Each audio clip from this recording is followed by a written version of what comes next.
Então, boa tarde a todos.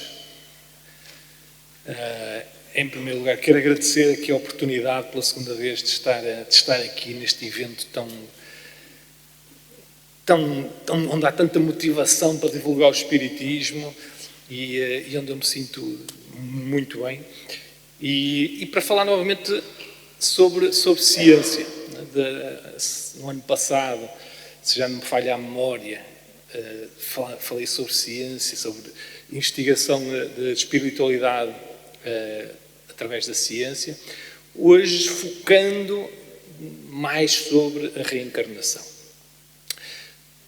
Vimos aqui da parte da manhã e hoje a falar sobre a reencarnação como uma crença, como uma ideia filosófica que faz todo sentido para quem quer compreender o mundo como um lugar de justiça, onde a presença de Deus é imanente.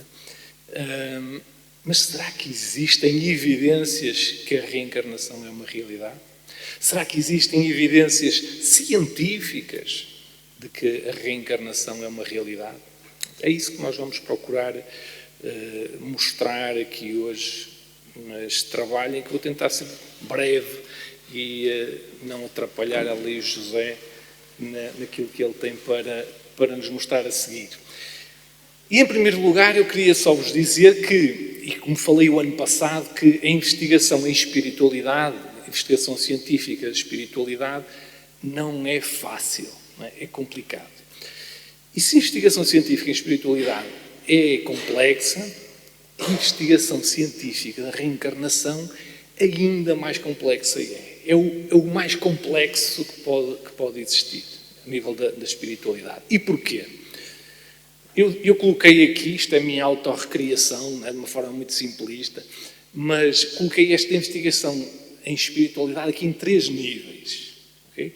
Neste primeiro nível, eu coloquei a ideia da alma, ou seja, a ciência, de alguma forma, tentar provar que a alma existe, ou seja, que existe algo para além da matéria. Okay? Ou seja, isto é feito através de estudos sobre a consciência, a dualidade mente-cérebro, os próprios estudos sobre telepatia, telecinese, tudo isso, de alguma forma, existem inúmeros estudos científicos sobre isto, trazem-nos evidências de que existe algo mais para além da matéria. Não é? E já provar isto não é fácil, não é? Já criar evidências sobre isto já não é fácil. Depois temos um nível ainda mais complexo, o nível 2, que é, para além de criar evidências de que existe algo para além da matéria, é criar evidências de que esse algo para além da matéria vai para além da morte do corpo, sobrevive à morte do corpo. Não é? Então é criar evidências para a imortalidade da alma. E aí temos evidências ao nível da mediunidade, temos evidências ao nível das experiências de quase morte, não é? Que de alguma forma trazem-nos evidências sobre este ponto número 2. Ainda mais, então, mais cá em baixo, temos o ponto 3, não é? Que é a reencarnação. Porque não é preciso, não basta só criar evidências de que existe algo para além da matéria, de que esse algo para além da matéria sobrevive à morte do corpo, mas é preciso ainda criar evidências de que esse algo para além da matéria que sobrevive à morte do corpo consegue reencarnar noutros corpos, ou já reencarnou noutros corpos. Não é? E isso então é ainda mais complicado. Não é? Mas nós vamos ver que existem algumas evidências sobre isso. E mais do que isso, quando criamos evidências para este ponto 3, a boa notícia é que na realidade estamos a criar evidências também para os outros pontos anteriores. Ok? Ainda antes de chegarmos lá, um dado interessante. Este gráfico foi retirado dos European Value Studies. Não sei se eventualmente já não o trouxe aqui o ano passado. São estudos sociológicos europeus, são realizados de 9 em 9 anos na Europa. Vários indicadores para tentar compreender a evolução do comportamento, das ideias dos cidadãos da Europa. E uma das perguntas destes estudos é: acredita na reencarnação? E as respostas, pelo menos para mim, foram surpreendentes, porque, reparem, em média na Europa, cerca de 25%, isto foi em 2017, os últimos estudos foram em 2017, os próximos serão em 2026, em média, cerca de 25% dos cidadãos da Europa acreditam na reencarnação. Portugal está um bocadinho acima desses valores, com cerca de 33%. Por isso, cerca de um terço dos portugueses acreditam na reencarnação. Não sei quanto a vocês, mas para mim é algo surpreendente. E isto anda mais ou menos ao encontro daquilo que também encontramos nos Estados Unidos. Ao nível da população mundial, cerca de quase 40%, um terço da população mundial acredita na reencarnação. Por isso há muita gente a acreditar na reencarnação. E podemos também tentar, de uma forma muito rápida, tentar ser mais rápido aqui, usar o argumento da autoridade. Será que existem intelectuais eminentes que acreditam ou acreditaram na reencarnação? Existem. Temos aqui frases de Voltaire, pai do iluminismo francês, Goethe, o maior escritor de língua alemão, Schopenhauer, filósofo alemão também, Carl Gustav Jung, um dos maiores psiquiatras suíço, Victor Hugo, escritor francês, todos eles acreditaram na reencarnação. Okay? Mas assim, em termos científicos, não basta ser uma ideia que muita gente acredita, ou até toda a gente acredita. Não basta que pessoas eminentes, intelectuais eminentes, acreditem nessa ideia. É preciso criar evidências, ou existirem evidências e que possam ser usadas, ser estudadas através do método científico, para que essa ideia, de alguma forma, possa ser aceita. Em termos científicos, naturalmente. Não é? Então, existem evidências da reencarnação? Existem. Não é? E vou-vos trazer aqui algumas evidências que têm mais dificuldade de ser estudadas do ponto de vista científico e outras que foram estudadas do ponto de vista científico. A mediunidade. A mediunidade traz-nos evidências para a reencarnação. Só que as evidências que a mediunidade nos traz para a reencarnação têm dificuldade de ser estudadas sob o ponto de vista científico. Porquê? Porque existe muita dificuldade em ligar aquela ideia realmente à personagem. Não é? E provar que realmente aquela vida era daquela personagem. É muito complicado. Mas existem evidências. Quem é este senhor aqui do lado esquerdo? Quem? Emmanuel. Não é? Emmanuel, guia espiritual de Chico Xavier, tem uma trilogia, acho que é uma trilogia, em que ele narra várias das suas vidas. Não é? Como um senador romano, como um escravo. Não é? O próprio André Luiz, nos seus livros, fala também sobre reencarnação, dá exemplos de reencarnação. O Filipe estava um bocado a falar de Sigismundo, do processo de reencarnação. Não traz essas ideias, mas são ideias que são muito difíceis de ser comprovadas do ponto de vista científico. Okay? O segundo livro, Violetas na Janela, Patrícia também fala da sua reencarnação. E aquela senhora ali do lado direito, quem é que é? Ivone Amaral Pereira. Não é? Ivone Amaral Pereira tem também uma trilogia. Curiosamente, Ivone Amaral Pereira já falado hoje aqui várias vezes, tanto agora pela Filipa como da parte da manhã. Tem uma trilogia em que narra algumas das suas vidas, duas delas em França, uma delas em Espanha, onde se suicidou no Rio Tejo. E por isso, isto são evidências para a reencarnação, mas são evidências que não conseguem ser estudadas do ponto de vista científico. Ok? Outro caso, difícil de ser estudado do ponto de vista científico, mas já mais possível, são casos em que as pessoas são colocadas, são induzidas a estados alterados de consciência. E às vezes procurando ser orientadas a isso e outras vezes de uma forma mais sem ser pedido que lhes façam isso, elas começam a recordar vidas passadas. Não é? O processo das terapias de vidas passadas, Em algumas situações, mais uma vez, é difícil. Há muitos poucos casos estudados cientificamente de pessoas que se recordam de vidas passadas através deste tipo de terapias, mas há alguns casos muito curiosos. Vou narrar aqui um caso que não foi estudado cientificamente, mas é conhecido e está documentado, e outro que foi estudado cientificamente. Um caso que está documentado foi do jornalista Ray Bryant, do Evening Post, na Grã-Bretanha, de 1983. Ele estava a fazer vários artigos sobre paranormalidade. E um desses artigos era sobre reencarnação. E então ele foi falar com um hipnotizador e pediu-lhe que ele lhe pudesse procurar induzi-lo a que ele recordasse uma vida passada. E isso aconteceu, e ele então recordou-se, ou começou a ter memórias durante esse processo, que era um soldado britânico na guerra da Crimeia, que foi ali meados do século XIX, que se chamava Robin Stafford, não é?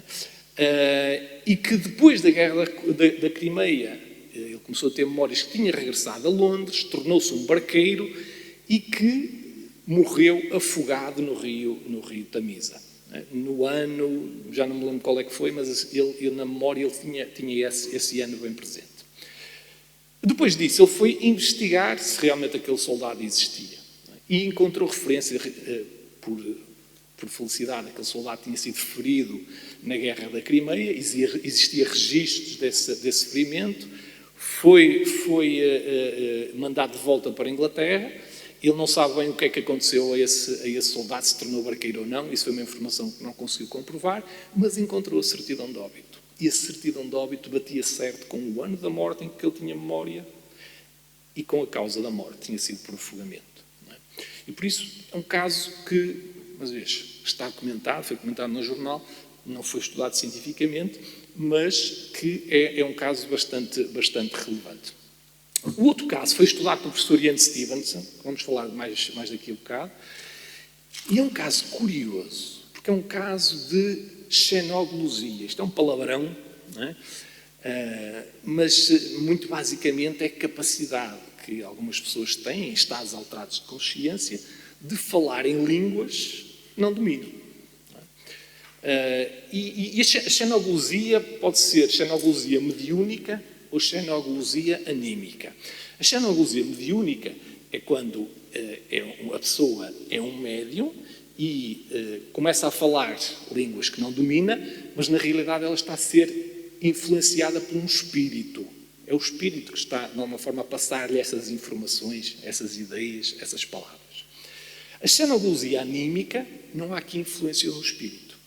É ela própria que, através de suas memórias, consegue falar essas mesmas línguas. E foi o que aconteceu com uma cidadã americana, de Boston, chamada Lydia Johnson. O marido era médico e às tantas, isto foi na década de 80, no final da década de 70 e início da década de 80, ele decidiu começar a fazer experiências em casa com hipnotismo. Não é? E quem melhor para começar a fazer experiências? Bom, vou fazer experiências com a minha mulher, não é? E então a mulher serviu de cobaia para as experiências do Dr. Johnson, só que as coisas começaram a correr mal. A mulher começou a entrar num transe estranho, a ficar muito perturbada, e ele então, de uma forma sensata, felizmente, decidiu interromper aquilo e foi chamar quem percebia do assunto, pessoas mais experimentadas naquele tipo de terapias e de atos. E então, esse outro hipnoterapeuta que veio, voltou a colocar a senhora num estado alterado de consciência e ela voltou a ter as mesmas perturbações, mas ele, mais experimentado, conseguiu que ela se acalmasse e ela então começou a balbuciar palavras. Palavras numa língua muito estranha que nenhum dos dois sabia o que ela estava a falar. Não é? E eles então começaram a falar com ela em inglês, faziam-lhe perguntas em inglês, e ela respondia-lhes naquela língua que eles não compreendiam de todo. Mas ela entendia aquilo que eles estavam a dizer. E eles então decidiram gravar aquilo que a senhora estava a falar, não é? Gravaram um gravador, e o Dr. Johnson levou aquilo, ele também trabalhava lá na Universidade de Boston, que eu não sei qual é que era, e levaram para a parte dos linguistas da Universidade de Boston, e eles então tiveram a analisar o que é que aquela senhora estava a falar, que língua que aquela senhora estava a falar. E então eles perceberam que aquela língua era sueco, mas não era um sueco normal. Não é? A senhora falava um sueco arcaico, que eles nomearam como sueco medieval. E ele, então, o Dr. Johnson perguntou se eles teriam disponibilidade então para irem à casa dele para, de alguma forma, interagirem com a esposa durante uma dessas sessões, e eles assim o fizeram. Foram à casa colocaram novamente a Lydia Johnson num estado alterado de consciência, e esses linguistas começaram a interagir com ela, faziam-lhe perguntas em sueco, ela entendia, respondia-lhes nessa língua sueco medieval. E então eles perceberam, começaram a dizer que ela estava-se a recordar que era um homem, recordava-se como é que tinha vivido, os instrumentos da época, como é que tinha morrido, quem era a sua família. Então criou ali um contexto de vida muito, muito interessante e complexo. O Dr. Ian Stevens estudou bem este caso.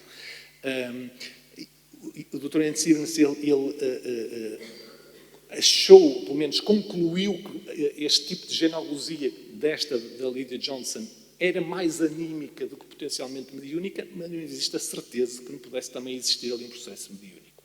Mas, sendo genealogia anímica, é uma evidência de reencarnação, não é? Porque que outra explicação é que poderia haver para uma mulher começar a falar uma língua que desconhece completamente, ainda por cima uma língua arcaica, não é? Assim de nada. Não é? É difícil encontrarmos uma outra explicação. Não é? Seguindo. Este é o Dr. Ian Stevens, que falamos há pouco. Ele está aqui em grande plano, porque, na realidade, ele é o maior investigador em ciência no que diz respeito à reencarnação. Ele é o maior investigador que já existiu. Documentou centenas de casos de crianças que se recordam das suas vidas passadas. Não é? E porquê é que estes casos das crianças que se recordam das suas vidas passadas são, na realidade, os casos mais fortes para a evidência de reencarnação? Porque são crianças muito novas, às vezes com 2 anos, que começam a relatar memórias que é difícil encontrar outra explicação para as memórias, a não ser que elas estivessem elas próprias a recordar algo que esteja dentro de si. Não é? Ele criou aquele centro, aquele Division of Perceptual Studies, na Universidade de Virgínia, nos Estados Unidos. Ainda hoje existe aquela Division of Perceptual Studies na Universidade de Virgínia. Hoje é aquela equipa que está ali, que está à frente desta divisão, que hoje estuda não só crianças que se recordam das suas vidas passadas, estuda experiências de quase morte e fenómenos de mediunidade. Okay?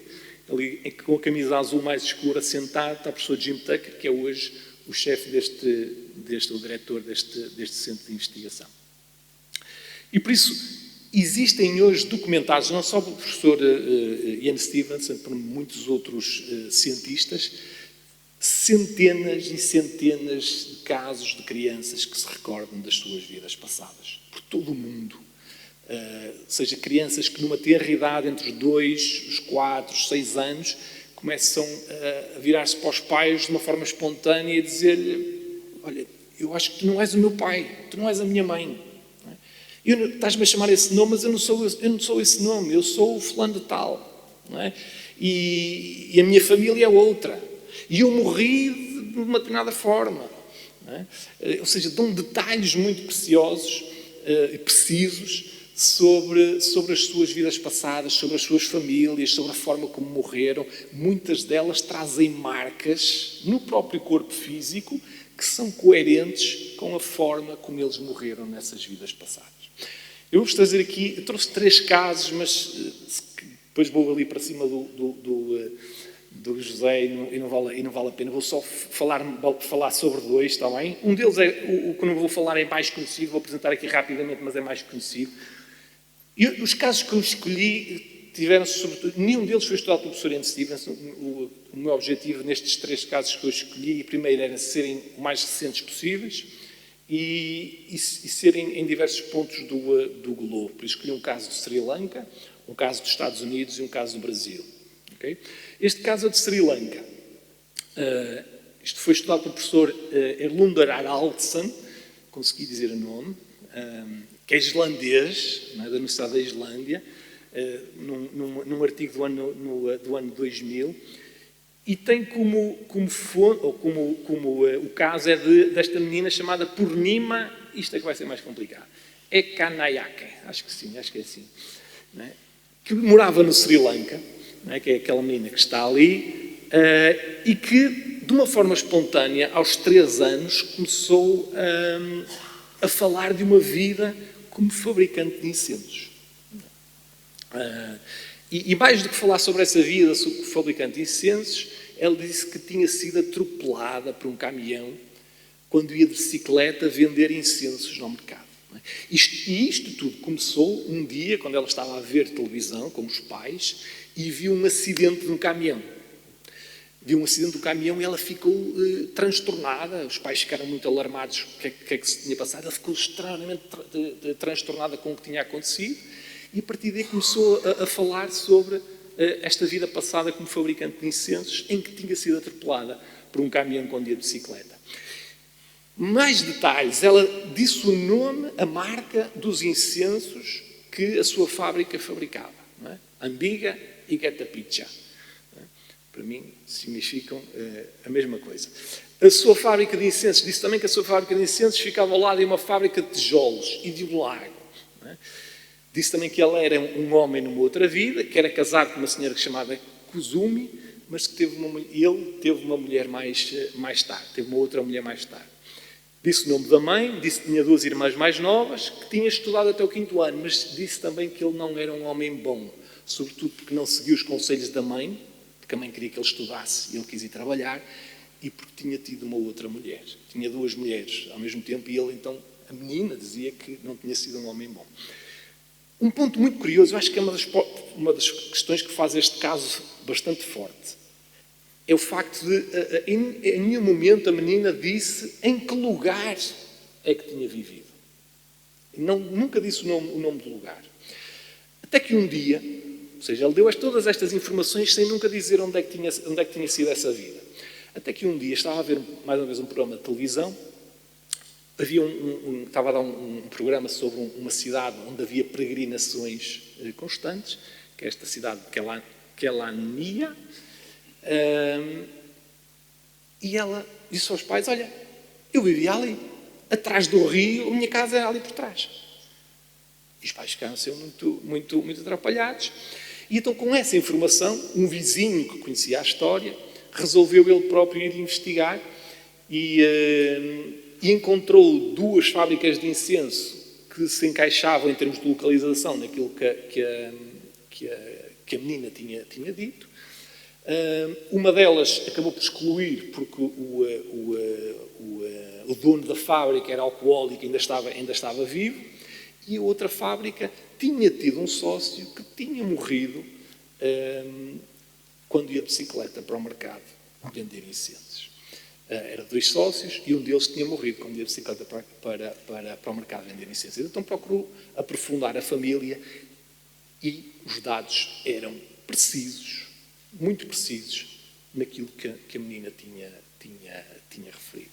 Que é bastante interessante. Depois eles acabaram por trazer a menina para falar com a outra família e a interação foi muito interessante, porque inclusive a menina chegou à beira da mãe e disse, olha, eu tenho esta casa onde vivo com esta minha mulher, mas eu tenho uma outra casa onde vivo com a outra. Isto é um segredo, não digas a ninguém, senão elas ficam chateadas.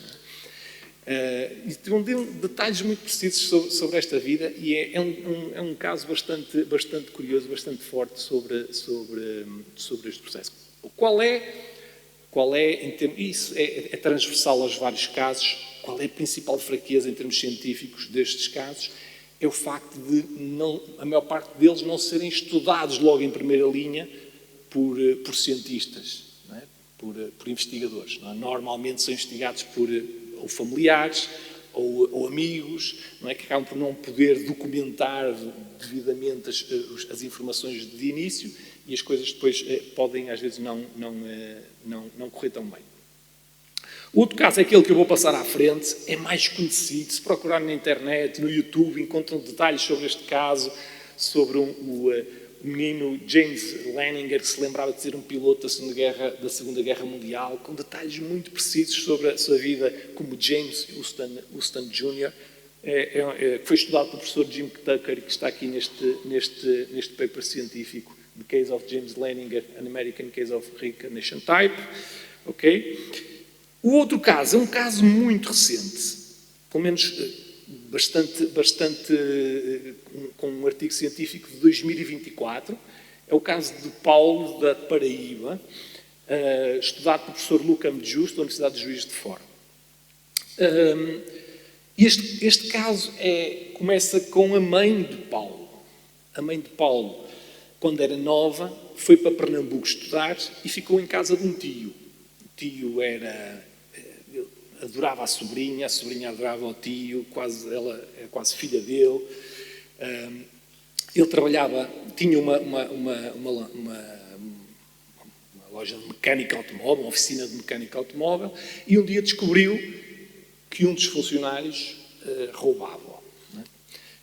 E despediu o funcionário, e esse funcionário, alguns dias depois, entrou na oficina, esse tio Roberto estava lá a trabalhar, disparou 2 tiros, 2 acertaram-lhe na cabeça e ele morreu. E aquilo foi bastante doloroso para a sobrinha. Ela gostava muito do tio. Uns anos depois, ela engravidou.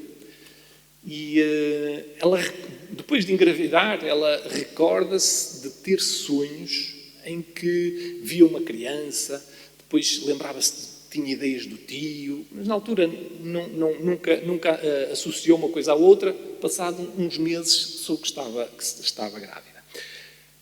Casos curiosos, depois essa criança era este Paulo. O Paulo, com 1 ano de idade, começou a ter um hábito de cruzar os braços no peito a andar. Não é? Ou seja, andava com os braços assim e andava também com os braços atrás nas costas. Não é? Uma criança de 1 ano fazia isto. Não é?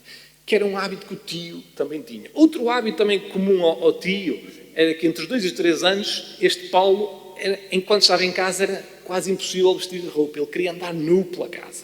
Não é? Ninguém lhe conseguia vestir roupa. Não é?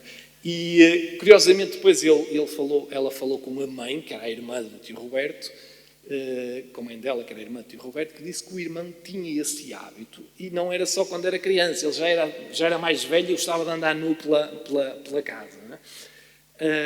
O miúdo tinha também uma fixação em arranjar motores. Dizia que ia ser mecânico quando fosse maior. Identificou também a existência de um cavalo de madeira que o tio também tinha. Contou uma história muito interessante. Disse à mãe: "Oh mãe, sabes, eu antes tinha um cavalo de verdade. Só que trouxe-o para a porta da minha casa, fui dormir, quando cheguei tinha-me roubado o cavalo." E a mãe achou aquela história muito, muito estranha. Foi falar com a sua mãe, a irmã do tio Roberto, que lhe disse que era verdade. O tio Roberto, um dia, quando era adolescente, tinha assim umas ideias um bocado extravagantes e trouxe um cavalo. Trouxe um cavalo e deixou-o à porta de casa. Só que o cavalo começou a criar problemas, foi para os campos dos vizinhos, e os pais do tio Roberto, quando ele estava a dormir, pegaram no cavalo e levaram-no para outro sítio e deixaram-no lá. E por isso ele sempre pensou que tinham roubado o cavalo e na realidade tinham sido os pais que o tinham escondido, que é interessante. Tinha vivido numa casa de soalho de madeira. Uma vez o miúdo chegou à mãe e chamou-lhe Coca.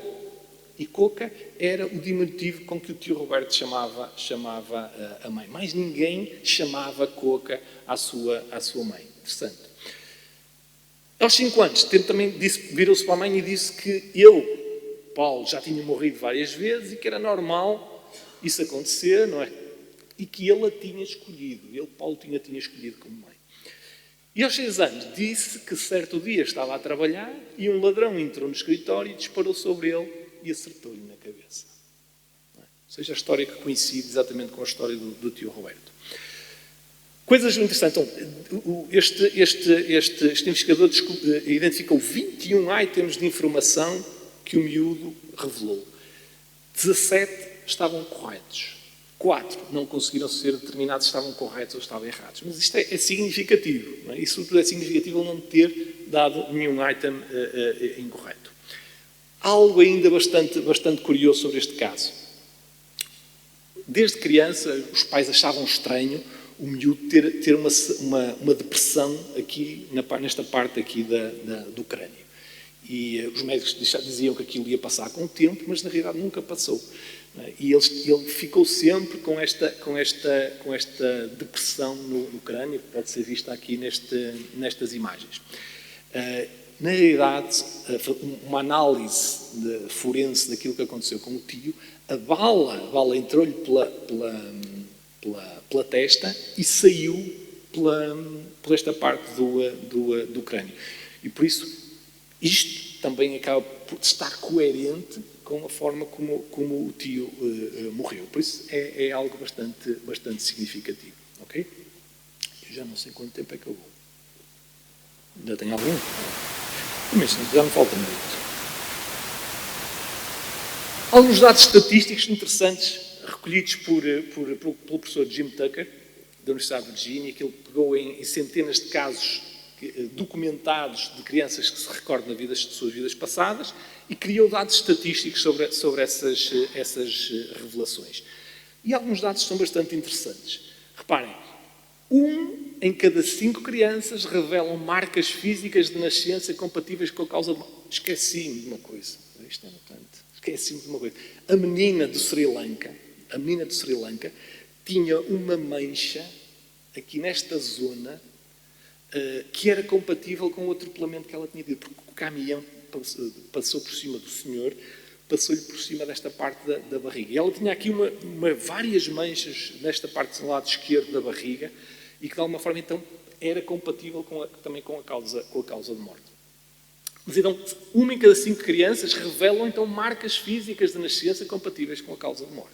Não é? 1 em cada 5 é significativo, vamos falar de 20% das crianças.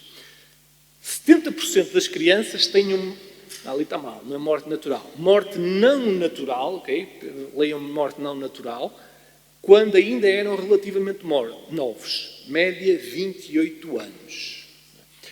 E isto aqui já começamos a pensar, será que é este facto de terem morrido relativamente novos, de morte não natural, que pode fazer com que estas crianças se recordem, tenham estas memórias? Não sabemos, é uma hipótese. Outro dado muito curioso, e aqui de alguma forma vai contra algumas das ideias ou daquilo que é passado, por exemplo, pela literatura espírita, porque segundo os dados destas crianças, a média de tempo entre a morte e o renascimento em novo corpo, de todos estes casos, são apenas 16 meses. Ou seja, se nós lermos a literatura espírita, eles dizem-nos que muitas vezes passam-se décadas, às vezes até séculos, até haver uma nova reencarnação. Aqui, repara, 16 meses a média. Eu já li casos onde foram apenas semanas de diferença entre a morte e a reencarnação. Será que o facto de ser uma reencarnação tão rápida poderá ser uma das razões para que estas crianças tenham estas memórias mais vivas? Não sabemos. Mais uma vez, é uma hipótese. Okay? 60% das crianças que se recordam de vidas passadas são do sexo masculino. Uma coisa também bastante curiosa, 1 em cada 5 relatam memórias entre vidas, ou seja, 20% das crianças, para além da memória da outra vida, conseguem relatar memórias da erraticidade, daquilo que viveram no plano espiritual. E aqui outro dado bastante interessante. Não é? Nós sabemos que não temos sexo, o nosso espírito não tem sexo. Não é? Tanto encarna como homem, como encarna como mulher. Não é? A minha mulher está constantemente a dizer, na próxima vez tu vens com mulher, para ver como é que é. Não é? Está-me sempre a dizer isso. E eu mostro-lhe isto e dizer, olha, para a próxima vida vais-me aguentar ainda como homem, outra vez. Não é? Porque 90% das crianças reencarnaram no mesmo sexo da reencarnação anterior. Não é? O que pode ser uma das conclusões que, na realidade, nós tanto encarnamos como homem como mulher, não é? Por isso, todos nós estamos aqui, já fomos do sexo oposto, de certeza, okay? Mas se calhar esta alternância também não acontece constantemente. Se calhar nós passamos algumas encarnações como homem, depois passamos encarnações como mulher, mas se calhar vai alternando, porque este dado é muito pertinente. Não está aqui, mas também foi o professor Jim Tucker também colocou isto, que o período em que as crianças têm memórias mais vivas dessas vidas passadas é o período entre os 2 e os 6 anos. E isto também é um dado muito, muito curioso, porque diz-nos, Allan Kardec, diz-nos os espíritos, que o processo de reencarnação termina ali por volta dos 7 anos. Conclui-se por volta dos 7 anos. Não é? Então, mais uma vez, uma pergunta para nós refletirmos. Será que o facto desse processo de reencarnação ainda estar em conclusão, será também por causa disso que as crianças têm estas memórias mais vivas? Não sabemos. Não é?